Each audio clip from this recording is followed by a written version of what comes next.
ஜாதியின் உயர்வு தாழ்வினை போக்கும், குடிக்கு உயர்வாக்கும், கொடுமைகள் போக்கும், பிடித்துள்ள தேவனை பிடியினை தொலைக்கும், பதிவு செய்திட பார்ப்பார் தமக்கிடம் இல்லாத ஒழிக்கும், இன்பம் பயக்கும், ஆழ கல்வி அவல கடலை கடத்தற்கு ஒரு மன கலவுமானே என்று கவிஞர் முடியரசன் பாடினார் அப்படின்னு சொன்னா எல்லாம் இவருக்கு தெரியாது.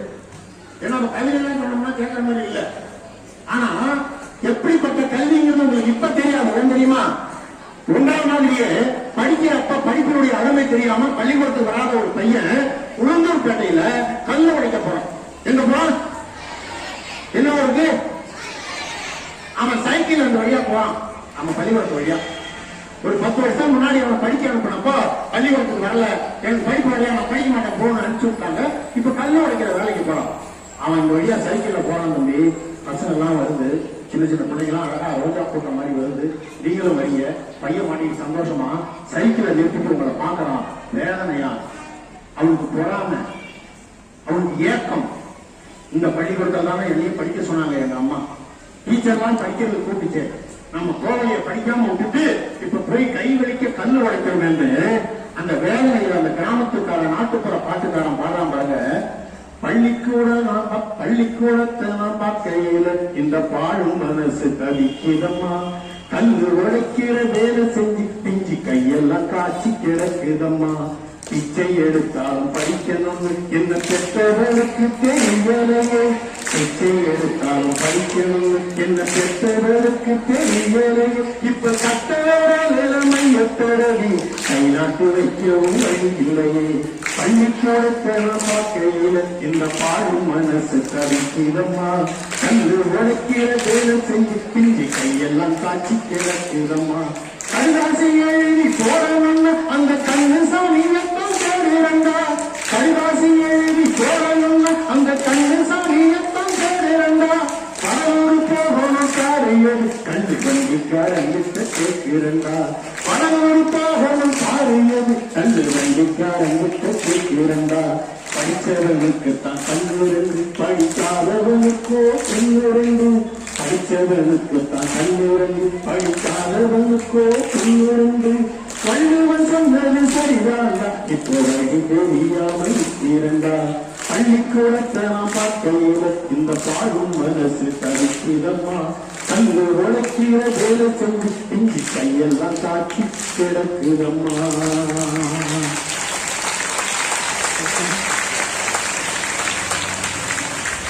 படிக்கிற வயசுல படிக்க முடியல, படிக்க வரல. ஏன்? படிப்பினுடைய அருமை தெரியும். அதனால நம்ம தமிழாசிரியர்கள் நிறைய உங்களுக்கு சொல்லியிருப்பாங்க, கல்வி படிப்பு மட்டும் ஒரு கிட்ட உண்டுன்னா அதை அழிக்கவே முடியாது யாராலையும். அப்ப எல்லாம் அழிந்து போகும். நிறைய தடவை சொல்லியிருப்பாங்க. கல்வி எப்படிப்பட்டது தெரியுமா? படிப்பு வெள்ளத்தால் அழியாது, வெண் தனையில் வேகாது, வேந்தராலும் கொல்லத்தான் முடியாது, கொடுத்தாலும் நிறைவன்றி குறைவிடாது.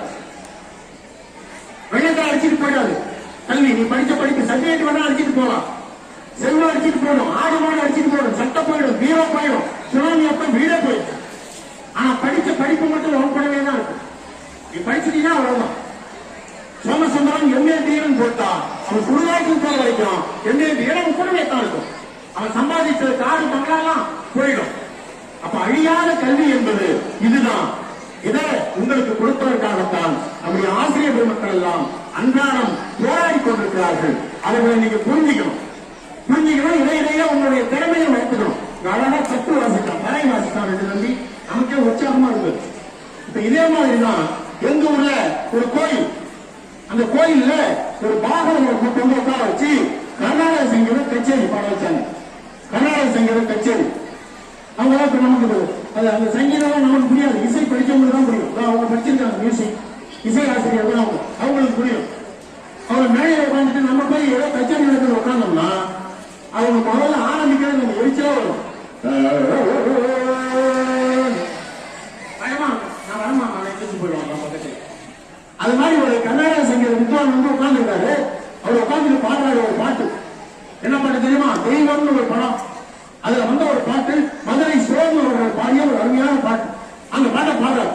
கோடி மலைகளிலோ கொடுக்கும் மலை என்ற மலை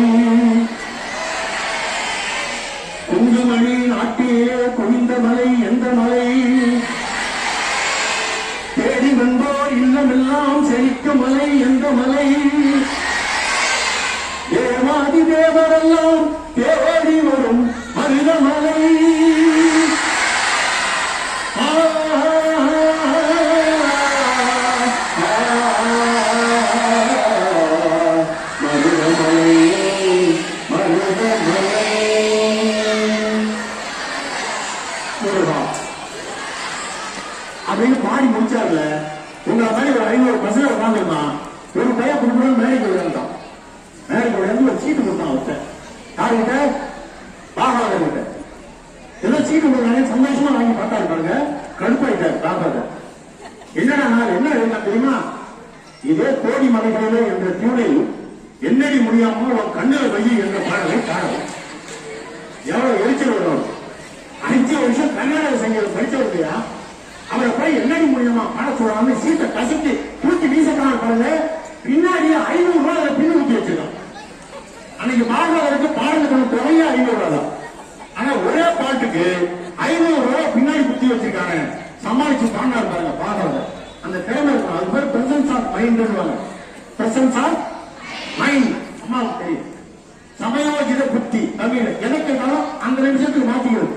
அதுல நான் அதிகமா இந்த பிரசன்ஸ் ஆஃப் மைண்டை யார்கிட்ட கட்டிட்டு தெரியுமா, உங்க தலைமை ஆசிரியர் மரியாதைக்குரிய மஞ்சு அவர்கள் சில பேர்கிட்ட பேசினா இன்னும் கொஞ்ச நேரம் பேசிக்கிட்டே இருக்கலாம்னு தோணும். சில பேர்கிட்ட பேசினா சரி போதும் வையின்னு தோணும். அது இன்னும் கொஞ்ச நேரம் பேசிட்டு இருக்கலாம்னு தோணக்கூடிய ஒரே சகோதரி உங்களுடைய தலைமை ஆசிரியர் மஞ்சு அவர்கள். எவ்வளவு கஷ்டம் இருந்தாலும் ஒரு போன போட்டோம்னா தமிழ் அப்படியே விளையாட அவங்க ஒண்ணு சொல்ல நான் ஒண்ணு சொல்ல, அது ஏதோ பூர்வ ஜென்ம இந்த தொடர்புன்னு நினைக்கிறேன். போன ஜென்மத்தை ஏதாவது அண்ணன் நினைச்சு வரணுமா என்னன்னு தெரியல. அந்த ஒரு பாசம் ஒரு உணர்வு இன்னமும் சங்கடமா ஒரு மனசு கஷ்டமா இருக்கும்போது அவங்களும் போன் பண்ணுவாங்க எப்பயாவது திடீர்னு. இப்ப அந்த பாடா இருப்பாங்க மாத்தி கோடி மலைகள் தீவுல என்னடி முடியுமா பாட்டு யார் பாடுறது பாடாது பாடா பாருங்க. என் நெறிமணியம்மாவும் கண்ணில மையே யாரு வச்ச மையே இது நான் வச்ச மையே முன்னால போனாலும் பின்னால வார பட்ட புள்ள குட்ட புள்ள கருகமணி போட்ட புள்ள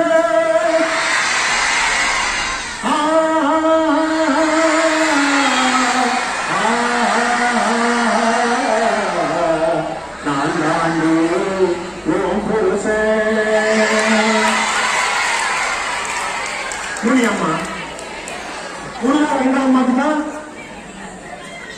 எப்படி இருந்தாலும் மாறக்கூடிய சூழல் உங்களுக்கு இருக்கும். அது இருந்தா குறைச்சிக்கலாம். ஆனால் தாய்மொழி மொழியை தாய்மொழின்னு சொன்ன பாருங்க. ஏன் தாய்மொழின்னு சொல்றோம்னா தாய்க்கும் நமக்கும் உள்ள அந்த அன்பு அந்த பற்று உலகத்தில் யாருமே கிடையாது. எல்லா உயிர்களும் இன்புற்று வாழ வேண்டும் என்று நினைக்கிற அந்த மனப்பான்மை தாய்க்கு மட்டும்தான் உண்டு, தாய் மொழிக்கு உண்டு.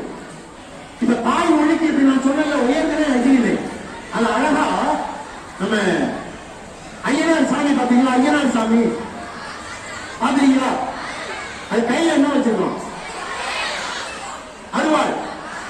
ஐயனார் வச்சிருக்கீங்களா அருவாள். அந்த அருவாளை நம்ம கொலை ஆயுதமாக பயன்படுத்திருக்கிறோம் எதையாவது வெட்டுறதுக்கு. ஆனா அந்த ஐயனார்கிட்ட போய் அருவாளை வாங்கி பென்சில் சீவுங்களா அப்படின்னு சொன்னது ஒரு திரைப்படப்பா. இப்ப ரேஷன் கடையில உங்களுக்கு மக்கள் தொகை கணக்கெடுக்க வராங்க, ரேஷன் கார்டுல சேர்க்கறதுக்கு யாரார் பேரெல்லாம் சேர்க்கணும். நீ தான் இருக்க வீட்டுல, உங்க வீட்டுல யாரா இருக்கான்னு கேட்கறாங்க. முதல்ல யார் பேர் சொல்லுங்க, அப்பா, அடுத்தது அப்புறம் அண்ணன், அப்புறம் தம்பி, அப்புறம் தங்கச்சி. மாமாவெல்லாம் நம்ம வீட்டுல உட்காந்துருப்பான். அவங்க வீட்டுக்கு அப்பா அம்மா அண்ணன் தம்பி தங்கச்சி அக்கா தாத்தா பாட்டி இவங்க யாரும் சேர்ப்போம். யாராவது ஆடு மாடு பேர் சேர்ப்போமா? எங்க வீட்டுல 2 ஆடு இருக்கு சேர்த்துக்கா, 2 மாடு இருக்கு சேர்த்துக்கன்னு சொல்லுவோமா?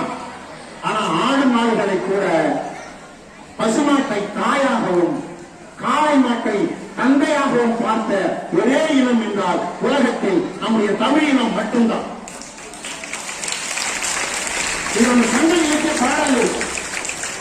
இலக்கிய பாடல்ல நம்ம முன்னோர்கள் எல்லாம் வெளியில போய் மேய்ஞ்சிட்டு வருமா, பசுமாடோ காணமாடோ வரும்பொழுது இங்க உட்கார்ந்து இருக்கிறவங்க என்ன சொல்லுவாங்க தெரியுமா, வீட்டில் இருக்கிற நம்ம அப்பா அம்மா காணமாடு வரும்போது என் அப்பன் வந்தான் அவனுக்கு புல்வீடு, அப்புறம் என்ன பண்ணுமா புல். என் அம்மை வந்தால் அவனுக்கு நீரிடு. பசுமாடு வந்தால் அதுக்கு என்ன பண்ணணுமா, தண்ணி காட்டணும்.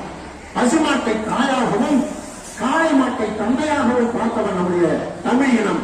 அதே பாடலை அதே கருத்தை ஒரு திரைப்பட பாட்டுல நான் முத்துக்குமார் என்ற ஒரு கவிஞர் கொண்டு வந்து அழகா வச்சாரு. ஒரு படம், என்ன படம் தெரியுமா? அது சிவாஜின்னு ஒரு படம். நடிகர் தலைவன் சிவாஜி நடிச்சதில்லை, ரஜினிகாந்த் நடித்த சிவாஜின்னு ஒரு படம். அந்த படத்துல ஒரு பாடல், அதுலதான் ஆடு மாடு மேல உள்ள பாசம் வீட்டு ரேஷன் கார்டை சேர்க்க சொல்லி கேட்கும். வீட்டுல அஞ்சரை பெட்டி உங்களுக்கு தெரியுமா? அஞ்சரை பெட்டி அது என்ன இருக்கும்? புடவை, வேட்டி, சட்டை, பேண்ட், லெகின்ஸ்,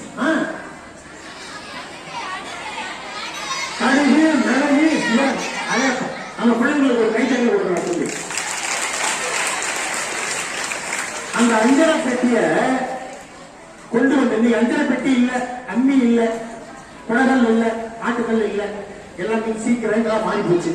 ஆனா அந்த அஞ்சரை பெட்டியில என்ன இருக்குங்கிறத நம்முடைய நான் முத்துக்குமார் சிவாஜி அப்படிங்கிற படத்துல இப்ப போட்டு பாருங்க.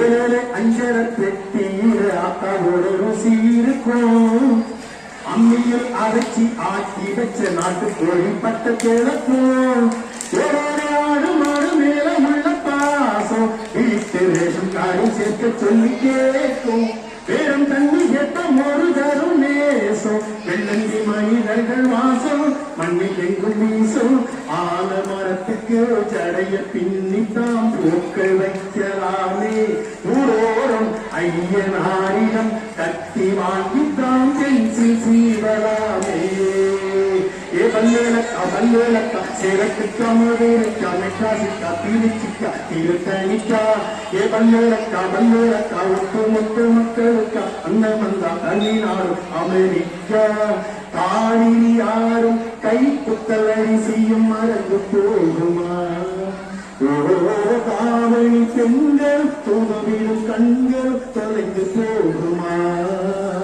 நம்ம காலத்து மேலும் அம்மக்கர கரிசக்காடு செம்மண் நல்லி தெளிக்கும் ரோடு,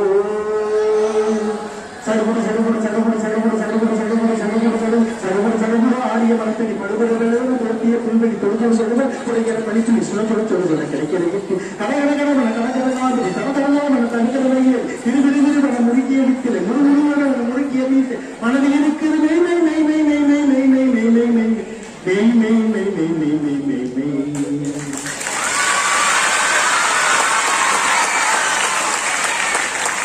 ஆலமரத்துக்கு சடைய பின்னித்தான் பூக்கள் வைக்கலாமே, ஐயனாரிடம் கத்தி வாங்கித்தான் பென்சில் செய்யலாமா, படிப்பினுடைய மகத்துவத்தை கடவுள் கொடுக்கிறாரோ இல்லையோ நாமே வாங்கிக் கொள்ள வேண்டும் என்கிற உன்னதமான ஒரு நல்ல கருத்தினை எல்லாம் நம்முடைய முன்னோர்கள் சங்ககால இலக்கிய பாடல், தமிழ் இலக்கியம், பிற இலக்கியம் எல்லாத்தையுமே சொல்றது.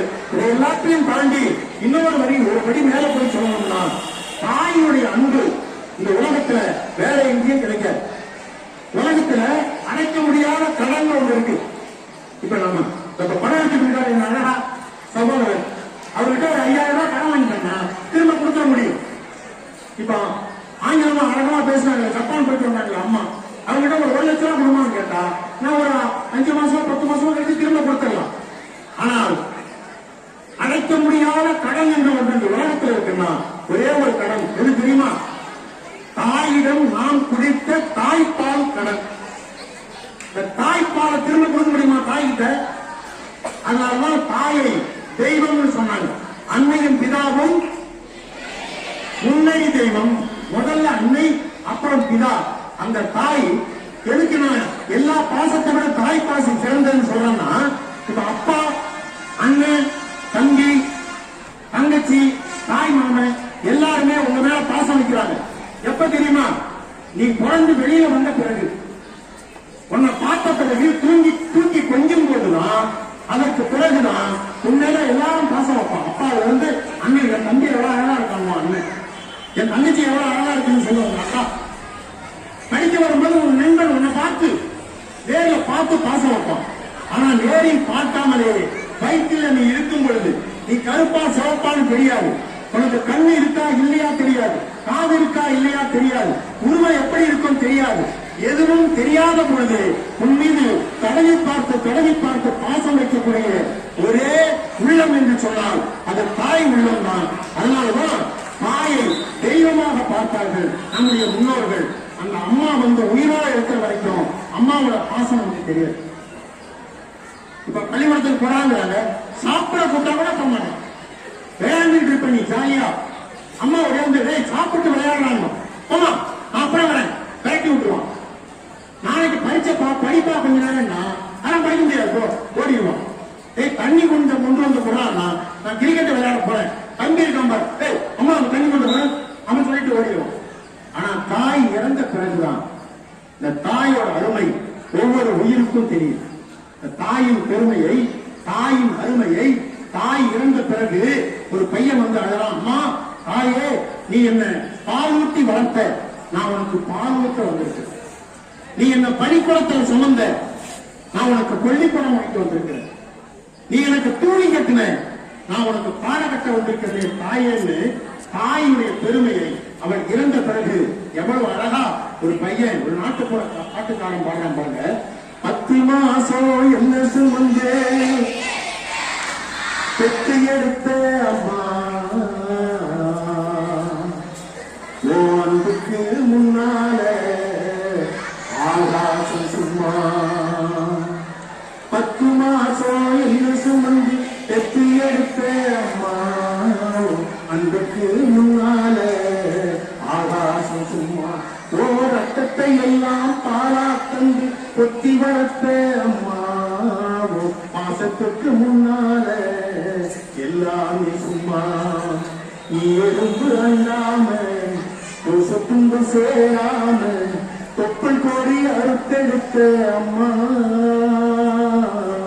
கண்ணுறக்கம் பாராம கஞ்சி தண்ணி இல்லாம பாலம் சோறும் பொங்கி கொடுத்த அம்மா,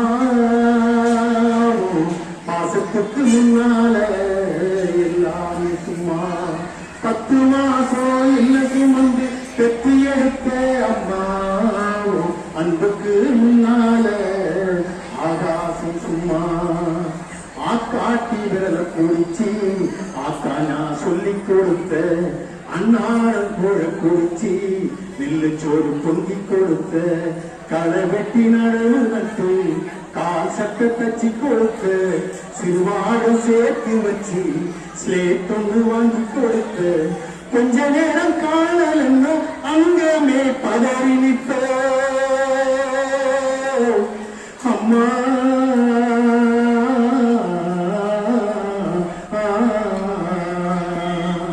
கொஞ்ச நேரம் காணல் அங்கமே பதறி நிற்ப, காய்ச்சல் வந்து நாம் படுத்தா கஷாயத்தை குடிக்க வைப்ப, என் புள்ள கலக்கருன்னு 8 நாடு சொல்லி வைப்ப, தாலிய வித்தும் கூட தாயே என்ன படிக்க வைப்ப, உன்னை பாட வார்த்தை இல்ல அம்மா,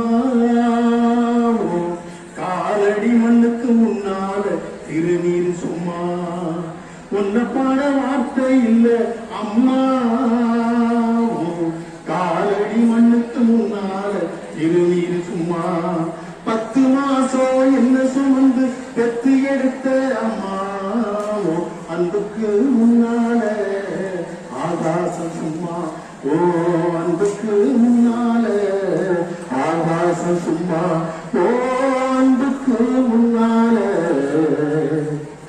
ஆகாசம் சும்மா.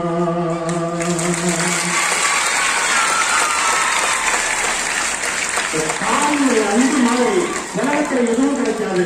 அதே போல தந்தை அம்மாவுடைய பாசம் உங்களுக்கு வெளியில் தெரிஞ்சிடும்.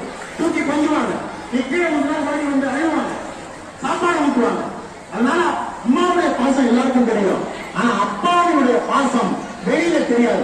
நம்ம மனம் இவ்வளவு மொத்தமா இருக்கு, மனம் இலை இருக்கு, சிம்பு இருக்கு, கை இருக்கு, இலை இருக்கு, வெளியில தெரியும். ஆனா இது அம்மான்னு வச்சுப்போம், இது குடும்பம்னு வச்சுப்போம். இந்த குடும்பம் என்கிற மரம் இவ்வளவு மொத்தமா எத்தனை புயலையும் எத்தனை வெள்ளத்தையும் தாங்கிக் கொண்டு விடாமல் இருக்குன்னா அதுக்கு காரணமாக இருப்பது அடியில வெளியில தெரியாத வேராக இருக்கக்கூடிய இந்த மரத்தினுடைய வேர்கள். அந்த வேராக இருப்பதுதான் அப்பாவுடைய பாசம். அது வெளியில தெரியாது. ஆனால் நான் முத்துக்குமார் ஒரு கவிதை எழுதியிருப்பாரு. உங்களுக்கு புரியுமா என்னன்னு தெரியல. புரிஞ்சா கை தட்டுங்க. சாதாரணமான ஒரு கவிதை தான். நான் முத்துக்குமார் இப்ப இல்ல, கவிதை கேட்ட பிறகு புரிஞ்சா கை தட்டுங்க, இல்லைன்னா அப்படியே சொல்றேன். நான் முத்துக்குமார் எழுதுறாரு, என் அப்பாவின் தோளின் மீது அமர்ந்து சாமியை பார்த்த போது தெரியவில்லை. எங்க அப்பா சாமியை பார்க்கணும்னா தோல்ல உட்கார வச்சு தூக்கிட்டு வருவார். திருவிழாவுக்கு போனோம்னா அம்மா எங்க தூக்கிட்டு வரும், இடுப்புல உட்கார வச்சு தூக்கிட்டு வரும் குழந்தைய. அப்பா தோல்ல உட்கார வச்சிருப்பார், தலைப்பா கட்டியிருப்பார். இவன் தோல் மேல உட்கார்ந்து இருப்பான். அப்பா தலைக்கு மேல இவனுடைய தலை இருக்கும். அம்மா இடுப்புல உட்கார வச்சுட்டு வரும்போது அம்மாவுடைய தலையும் இவன் தலையும் ஒன்னா இருக்கும். இது என்ன தெரியுமா அர்த்தம்? அம்மா இடுப்புல உட்கார வச்சு, மகனே நான் பார்க்கிற இந்த உலகத்தை என் இடுப்பில் அமர்ந்து நீயும் பாரா மகனே என்றுதான் ஒவ்வொரு தாயும் தன்னுடைய குழந்தையை இடுப்பில் உட்கார வைத்து தூக்கி கொண்டு வருகிறார். அப்பா தோல்ல உட்கார வச்சு தூக்கிட்டு வரான். ஏன் தெரியுமா? தோல்ல உட்காரும் போது அவருடைய தலைக்கு மேல பையனுடைய தலை இருக்கும். என்ன அர்த்தம் தெரியுமா? அது என்ன அர்த்தம் தெரியுமா? மகனே நான் பார்க்கிற இந்த உலகத்தை மட்டுமல்ல, நான் பார்க்காத உலகத்தையும் என் தோழியின் மீது அமர்ந்து நீ பாரா மகனே என்றுதான் அப்பா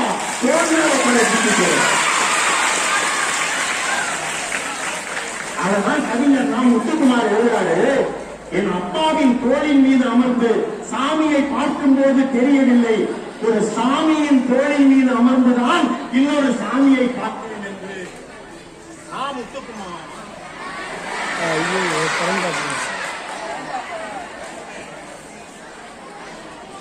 நாம் முத்துக்குமார் சொல்றாரு. நான் கேக்குதா தம்பி? அந்த கேக்குதா? நான் ஒரு ஊரை நாகப்பட்டினத்துல போய் பேசிட்டு இருந்தேன். மைக்கு இதை விட பெரிய மைக்கு, பெரிய ஸ்பீக்கர்.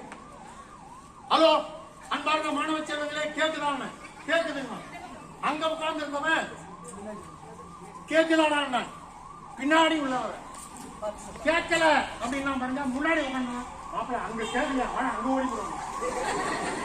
ஆனா இங்க எல்லாருமே சந்தோஷமா நின்றுட்டு கேட்டுட்டு இருக்கீங்க. நான் முத்துக்குமார் அப்பாவை பத்தி அவ்வளவு அழகா அந்த கவிதை சொல்றாங்கன்னா, அம்மாவுடைய பாசம், அப்பாவுடைய பாசம், ஆசிரியருடைய பாசம், இதெல்லாம் அவங்க சொல்லும் பொழுதே நம்ம ஏற்றுக்கணும். இப்ப இது அம்மா உங்களுக்கு நம்பிக்கையை ஊட்டி வளர்ப்பார், அப்பா உங்களுக்கு நம்பிக்கையை ஊட்டி வளர்ப்பார். அம்மா பேசும்போது தன்னம்பிக்கையை பத்தி சொன்னாங்க. இப்ப உங்களுக்கு எல்லாம் தெரியும், நம்ம ஏழை, நம்ம வீடு கூரை வீடு, நம்ம அழகா இல்ல, நம்ம முடி நீளமா இல்ல, நான் அவள மாதிரி சிவப்பா இல்ல, நான் இவள மாதிரி குண்டா இல்ல, இந்த சப்பைன்னு சொல்றான், குண்டான்னு சொல்றான்னு ஒரு தாழ்வு மனப்பான்மை உங்களுக்குள்ள இருக்கும். நம்மளால சாதிக்க முடியுமா, நம்மளாலையும் உயர முடியுமாங்கிற எண்ணம் இருக்கும். அந்த மாதிரி எண்ணம் இருந்தா தூக்கி வீசி இருக்கு. ஏன் தெரியுமா? உங்களை விட அசிங்கமா, உங்களை விட ஏழை வீட்டுல, உங்களை விட ஒழுகிற வீட்டுல, கூற வீட்டுல 5 அண்ணன் தம்பியோட பிறந்த ஒருத்தன் 6வது படிக்கும் போது இந்த மாதிரி பள்ளிக்கூடத்துல நீராறும் கடவுளத்தை பாடுறாங்க. நீராறும் கடவுளத்தை பாடும்போது 2-3 நாள் நின்று அவன் அப்படியே பார்க்கறான். 3வது நாள் வந்து அந்த ஸ்கூல் பிடி மாஸ்டர்கிட்ட கேட்கறான், சார் நான் நல்லா பாடுவேன் சார். என்ன ஆளை பார்த்தா கண்ணங்கரையில் குள்ளமா இருக்க, அசிங்கமா, நீலாம் என்ன படம் அழுதுகிட்டே போறான். சாயங்காலம் வீட்டுக்கு அவங்க அம்மா கால் நீட்டி போட்டுக்கிட்டு மரத்துல அரிசி போட்டு அழுதுகிட்டே போனாங்க. சாமி ஏன் சாமி அழுவுற, இங்க வா இங்க வா, கூப்பிட்டு மடியில பார்த்து ஏங்க இல்லம்மா, ஸ்கூல்ல இன்னைக்கு நீராறும் கடவுளத்தை பாடினாங்க, நானும் பாடுவேன்னு சொன்னேன். அவங்க போடா அசிங்கமா இருக்கிற, கருப்பா இருக்கிற, குள்ளமா இருக்கிற, நீலாம் பாட விட்டுன்னு அடிச்சு துரத்திட்டாருமா அப்படின்னு அழறான். அப்ப அந்த தாய் அவனை மடியில தூக்கி வச்சுட்டு, தம்பி ஒன்ன பிடி சாரு பாடக்கூடாதுன்னு சொல்லிட்டாருன்னு வருத்தப்படாத, நீதான் சிறந்த பாடகன், நீதான் அருமையா பாடக்கூடியவன். ஒரு நாளைக்கு இந்த உலகம் உன் பாட்டை கேட்கறதுக்காக உன் வீட்டு வாசல்ல வந்து லட்சக்கணக்கான பேர் நிப்பாங்கடான்னு சொன்னாங்களே, அது வேற யாரும் இல்லை, தேனி மாவட்டம் பண்ணைபுரத்தில் பிறந்த இசைஞானி இளையராஜா தான். அந்த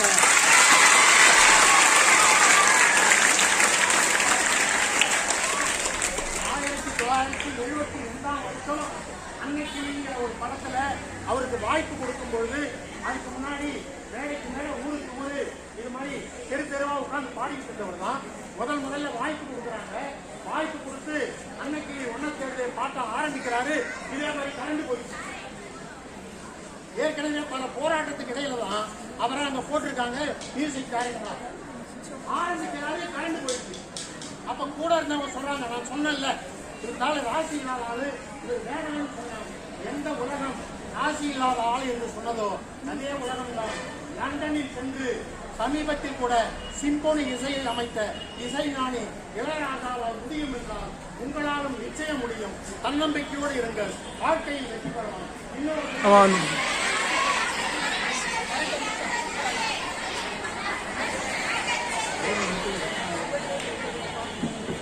நீங்க திடீர்னு பிபிடி கப்பலும் போதும் நிறுத்தியாங்க கப்பல்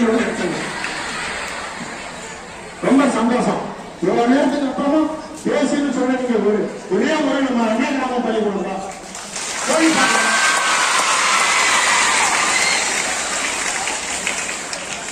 போய் பார்த்த மாதிரி பள்ளிக்கூடத்தை கன்னியாகுமரத்தை தேடி பார்ப்போம் அப்படின்னு நினைக்கிற அளவுக்கு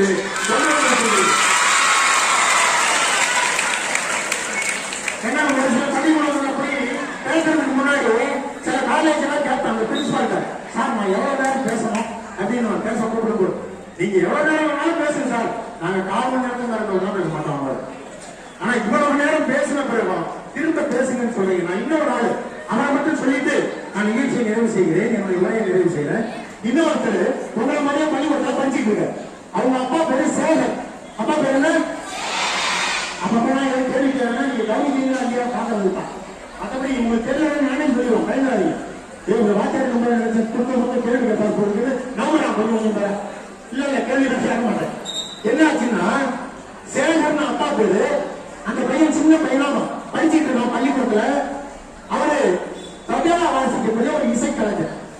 இசை கச்சேரி இசை நான் இளையராஜாவுடைய குழுவுல MS விஸ்வநாதன் குழுவுல தபேலா வாசிக்கிறாரு. அவர் பேரு சேகர். அவருக்கு ஒரு பையன், அவன் பேரு திலீப். என்ன பேரு? அந்த பையன் தான் அங்க அவருக்கு சாப்பாடு எடுத்துட்டு போவோம் சைக்கிள்ல. விடிய விடிய ரெக்கார்டிங் நடக்கும்.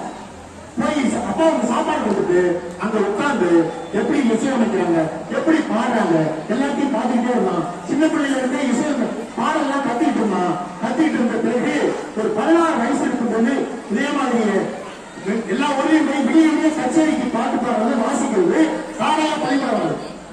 அவங்க அம்மா 9 மணிக்கு வந்து அங்க நிற்கும், நிற்பாங்க. சாப்பாடும் யூனிஃபார்ம் வச்சுட்டு இவன் பஸ் விட்டு இறங்கின உடனே இந்த யூனிஃபார்ம் மாட்டி விட்டு சாப்பாடை ஊட்டி விட்டு பள்ளிக்கூடத்தில் வைப்பான். ஏன் தெரியுமா? இடையில அவங்க அப்பா சின்ன வயசுல இறந்துட்டாரு சேகர். இந்த பையன் தான் குடும்பத்தை காப்பாற்றும். இந்த திலீப் போய் விடிய விடிய கச்சேரி பாடி வாசிட்டு காலையில பள்ளிக்கூடத்தில் வந்து சாப்பிட்டு அம்மா கொடுத்த சாப்பாடை சாப்பிட்டு அந்த யூனிஃபார்ம் மாட்டிட்டு உள்ள வரான். இது பள்ளிக்கூடத்துக்கு தெரியுது. தெரிஞ்ச பிறகு இவன் தொடர்ந்து இங்க படிச்சான்னா விடிய விடிய கச்சேரி போட்டு வரான், ஃபெயில் ஆயிடுவான்னு சொல்லி கட்டாயப்படுத்தி 11ஆம் வகுப்பிலேயே அவனுக்கு டிசி கொடுத்து வெளியில் அனுப்புனாங்க.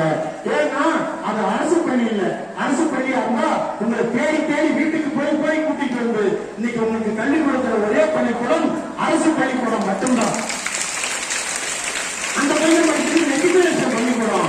இவன் தொடர்ந்து படிச்சா மொத்தம் ஃபெயில் ஆயிட்டான்னா நமக்கு 100% குறைஞ்சிடும். அதனால இவன் அவங்க அம்மாவை கூப்பிட்டு டிசி கொடுத்து அனுப்பிச்சிருவோம் சொல்லி கட்டாயப்படுத்தி டிசி கொடுக்கப்பட்ட மாணவன் அவன் 1992 தனியா இசையமைக்கிறான்.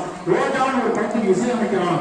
முதல் படத்திலேயே வித்தியாசமான இசை, சின்ன சின்ன ஆசை, சிறகடிக்க ஆசைன்னு ஒரு பாடல் அவன் போடுறான். காதல் ரோஜாவே எங்கே நீ எங்கே, கண்ணீர் வடியுதடி கண்ணீர் என்று இதுவரை கொடுக்காத தாளக்கட்டுகளை இசையமைக்கிறான். முதல் படத்திற்கு தேசிய விருது அந்த சிறுவனுக்கு 18 வயது சிறுவனுக்கு தேசிய விருது வழங்கப்படுகிறது. இன்றைக்கு ஒன்றல்ல இரண்டல்ல உலகத்தில் யாரும் பெறாத வகையில் 2 ஆஸ்கார் விருதை வாங்கிய AR ரஹ்மான் தான் இந்த தேசிய. அதனால் நண்பர்களே, உங்களிடம் இருக்கக்கூடிய தார மனப்பான்மையை நீக்கிவிடுங்கள். திறமையை வளர்த்துக் கொள்ளும் களமாக பள்ளிக்கூடத்தை மாற்றிக் கொள்ளுங்கள். இந்த படிப்பு, இசை, ஆட்டம், பாட்டம், விளையாட்டு, ஓவியம், சிற்பம் எல்லாவற்றிற்கும் இங்கு வாழ்த்து தரப்படுகிறது. அரசு பள்ளி போல உலகத்தில் வேறு எதுவும் இல்லை.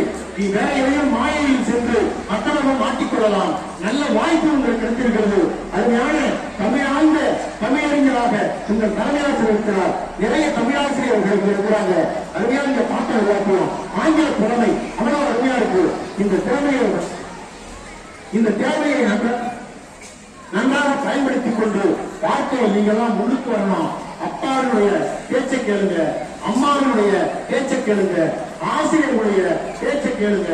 அப்பா எப்படி பண்ணுவது தெரியுமா? அவர் படிக்கிறதுனால உங்களை படிக்க சொல்லுவார். அப்பா படிக்காதவரா இருப்பாரு, ஆனா உங்களை படிக்க சொல்றாரு. அது ஒரு பாடல் பாருங்க, ஒரு பாடலோட நிறைவு செய்யல. நான் சொன்ன தோல்ல தூக்கிட்டு போறாரு, அது மாதிரி தூக்கிட்டு போறாரு, போகும்போதே பாடிட்டு போறாரு. என்ன தெரியுமா? நான் படிக்க நினைச்சதெல்லாம் நீ படிக்கணும், என்னுடைய கையை நின்று உலகம் போற்றும். அவர் சொல்றாரு பாருங்க, பள்ளிக்கூடம் நாம் போகையிலே பம்பரமா தினம் ஓடு வேண்டாம், வாத்தியார நான் பார்த்து சுட்டான் நல்ல வணக்கம் சொல்லி நல்லா பாடு வேண்டாம். செல்லம் ரொம்ப கொடுத்ததால வறுமை தெரியவில்லை, உலகத்தை நான் புரிஞ்சுக்கிற வழியும் தெரியவில்லை. உங்களை பெற்றதே சந்தோஷமா, உங்களை பெற்றதே சந்தோஷம், தங்கத்தை பெற்றதே சந்தோஷம், ரெண்டு சிங்கத்தை பெற்றதே சந்தோஷம். ஒரே ஒரு ஊருக்குள்ள ஒரே ஒரு அம்மா அப்பா, ஒத்தக்குள்ள பெற்றாங்க அது யாரு உங்க அப்பா. பெட்டி பெட்டி வளர்த்தாங்க பாசத்தை காட்டி, நேரா வாங்கி தரே நாங்க சாதத்தை ஓட்டி, நடந்து பழக சொன்னாங்க நடவண்டி ஓட்டி, மகராசா நீதான் நாங்க அம்பாரியாட்டி. ஒரே ஒரு ஊருக்குள்ள ஒரே ஒரு அம்மா அப்பா, ஒத்த புள்ள பெற்றாங்க அது யாரு உங்க அப்பா.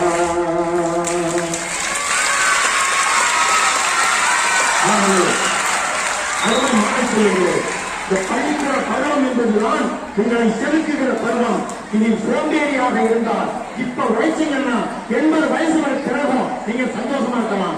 இப்ப ஓய்வெடுத்தா 80 வயதிலும் நீங்கள் கஷ்டப்பட நேரிடும் என்பதற்காக அம்மா என்பவள் அன்பை தருபவள், அப்பா என்பவள் அறிவை தருபவள். நம்முடைய ஆசிரியர்கள் மட்டும்தான் உங்களுக்கு அன்பை தந்து அறிவை தந்து எப்படி நடக்க வேண்டும் என்ற வழிகாட்டியாக இருப்பவர்கள். இங்க எழுதி போட்டுட்டாங்க, பெற்றோர்கள் எல்லாம் முதலாவது ஆசிரியர்கள், ஆசிரியர்கள் எல்லாம் இரண்டாவது பெற்றோர்கள். அப்படி பெற்றோர்களாகவும் ஆசிரியர்களாகவும் இருக்கக்கூடிய நம்முடைய ஆசிரியர் குடும்பங்களை மதித்து, அவர்கள் உங்களுக்காகத்தான் உங்களை கண்டிக்கிறார்கள், உங்களுக்காகத்தான் உங்களை கண்டிக்கிறார்கள், உங்களுக்காகத்தான் அறிவுரை சொல்கிறார்கள், உங்களுக்காகத்தான் அவர்கள் கோபப்படுகிறார்கள். அந்த கோபத்தையும் அந்த குணத்தையும் பெற்றுக் கொள்ளுங்கள். அமைதியாக இருந்து பொறுப்பாக இருந்து அவர்களிடமிருந்து அவர்களை நீங்கள் எந்த அளவுக்கு நல்லா கவனிச்சுக்கிறீங்களோ, எந்த அளவுக்கு மரியாதை கொடுக்கிறீங்களோ அந்த அளவுக்கு உங்களுக்கு நல்வழி காட்டுவார்கள் என்று கூறிக்கொண்டு, அப்பா அம்மா ஆசிரியர்களை தெய்வமாக மதித்து அழியாத செல்வமாகிய கல்வி செல்வத்தை நீங்க எல்லாம் பெற்று, நான் சொன்னது போல அண்ணா கிராமம் கோழிப்பாக்கம் பள்ளிக்கூடம் அண்ணாவை போல பேரறிஞர்கள் வாழக்கூடிய பள்ளிக்கூடம் என்று நீங்கள் நிரூபிக்க வேண்டும் என்று கேட்டுக்கொண்டு, அருமையான இந்த வாய்ப்பினை எந்த பள்ளிக்கு சென்றாலும் அந்த பள்ளிக்கு என்னை அழைத்து என்னை பெருமைப்படுத்தி என் வாழ்வின் வளர்ச்சியில் அக்கறை கொண்டுள்ள என் அன்பு சோதரி உங்கள் தலைமை ஆசிரியர் அம்மா மஞ்சி அவர்களுக்கும், தமிழாசிரியர் பெருமக்களுக்கும், அனைத்து ஆசிரியர் பெருமக்களுக்கும், உயர்கல்வி ஆசிரியர்களுக்கும், அலுவலக நண்பர்களுக்கும், உள்ளே வந்து அமர்ந்து கேட்ட பெற்றோர்களுக்கும், இதுவரையில் அமைதியாக ரசித்த என்னுடைய உயிரினும் மேலான மாணவ செல்வங்களுக்கும் மீண்டும் உங்களுக்கு சந்திக்கும் வரை வணக்கம் கூறி நன்றி கூறி